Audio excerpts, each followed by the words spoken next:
عليكم ورحمة الله وبركاته. أخلص دينك يكفيك الأمل القليل. Unify your spirituality is enough for salvation. তোমার ইমানকে ঘাঁটি করো অল্প আমলায়, নাজাতের জন্য যথেষ্ট হইবে। খায়রুকুম মান তাআল্লামাল কুরআনা ওয়া আল্লামা।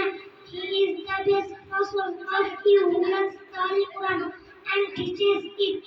তোমাদের মধ্যে সর্বোত্তম ওই ব্যক্তি যে শিক্ষা করে এবং শিক্ষা দেয়। طلبul ilmi fariidatun ala kulli muslim. To seek the knowledge is compulsory for all Muslims. দিনের ইলম করা প্রত্যেক মুসলমানের উপর ফরজ। আত-তুহুর শাতরুল ঈমান. Holiness is the part of belief. পবিত্রতা ঈমানের অঙ্গ। মিফতাহুল জান্নাতিস সালাহ. Salat is the key of paradise. নামাজ বেহেশতের চাবি। আসসালামু আলাইকুম ওয়া রাহমাতুল্লাহি ওয়া বারাকাতুহু। মাশাআল্লাহ।